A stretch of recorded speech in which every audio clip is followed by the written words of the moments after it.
இப்போ நமக்கு தேவையான அளவு பார்த்திங்கன்னா இதுதான். இந்த ஷேப் பார்க்கும்போது உங்களுக்கு தெரியும் கப் சைஸ் எந்த அளவு பர்ஃபெக்டாக வரும் அப்படிங்கிறது.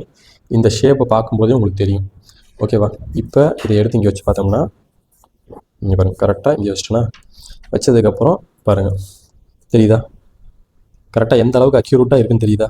இப்போ இது நீங்கள் ஸ்டிச் பண்ணதுக்கப்புறம் எம்போஸ்ட் ஆட்டோமேட்டிக்காக ஆயிரும். உள்ளே வந்து உங்களுக்கு இவ்வளோ துணி இருக்குது, இதோட எம்போஸ் வந்து உங்களுக்கு இதில் தான் கிடைக்கும். சப்போஸ் இன்னும் உங்களுக்கு அக்யூரேட்டாக வேணும் அப்படின்னா இந்த பீஸ் எடுத்து இப்படி வச்சு ஃப்ரண்ட் எடுத்து கரெக்டாக நீங்கள் பிடிக்கிற அளவு மட்டும் இப்படி வச்சு பாருங்கள். பிடிக்கிற அளவு இப்படி ரவுண்டாக வச்சு பார்த்தீங்கன்னா கீழே பார்த்தீங்களா 1/2 இன்ச் எக்ஸ்ட்ரா இருக்கா? நம்ம ஆல்ரெடி 1/2 இன்ச்சு மேலே தான் வெட்டணும், அது போகவே 1/2 இன்ச் எக்ஸ்ட்ரா இருக்கா? இது எக்ஸ்ட்ரா இருந்தால் தப்பு இல்லை, தைக்கும்போது நம்ம அட்ஜஸ்ட் பண்ணிக்கலாம். லைட்டாக எழுதா கூட அட்ஜஸ்ட் ஆயிரும். இல்லை அப்படின்னா நீங்கள் கட் பண்ணி விட்டுக்கலாம். கம்மியாக போச்சு அப்படின்னா உங்களுக்கு ஃப்ரண்ட் டோட்டலாக அடிவாங்க. அதனால் அது எக்ஸ்ட்ரா கூட விடுங்க, கம்மி பண்ணிடாதீங்க. அதனால தான் இப்போ 1/2 இன்ச்சு மட்டும் கட் பண்ணேன். இப்போ எக்ஸ்ட்ரா இருக்குது, தைச்சதுக்கப்புறம் ஒரு 1/4 இன்ச் எக்ஸ்ட்ரா இருக்கும். அதை லைட்டாக அப்படி ஷேப் பண்ணால் முடிஞ்சு, அவ்வளோதான். ஓகேவா? இப்போ இது ஃப்ரண்ட்டு முடிஞ்சுது. இதை எடுத்து கரெக்டாக ஷோல்டரில் வச்சுட்டு ஓகே இது மாதிரி வச்சுட்டு சைடை வந்து கரெக்டாக இப்படி செட் பண்ணிக்கோங்க. செட் பண்ணிவிட்டு இதிலிருந்து 1/2 இன்ச் வந்து இந்த ஆமுக்கு வந்து நம்ம குடஞ்சி கட் பண்ணுவோம்ல, அதை வந்து கரெக்டாக கட் பண்ணி எடுத்துடணும். தெரியுதா? இதை வந்து இந்த அளவுக்கு நீங்கள் கட் பண்ணி எடுத்துடணும். 1/2 இன்ச் அளவுக்கு இது மாதிரி கட் பண்ணி எடுத்துடணும். இல்லை அப்படின்னா ஃப்ரண்ட்டில் வந்து உங்களுக்கு கம்பல்சரி துணி எக்ஸ்ட்ரா வரும். நார்மலுக்கு என்ன பண்ணுறீங்களோ அதே சேம் தான், கொஞ்சம் டிஃப்ரென்ஸ், அவ்வளோதான்.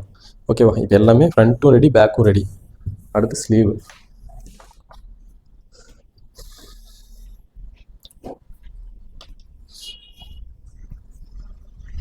ஸ்லீவ் வந்து எல்போ தான்.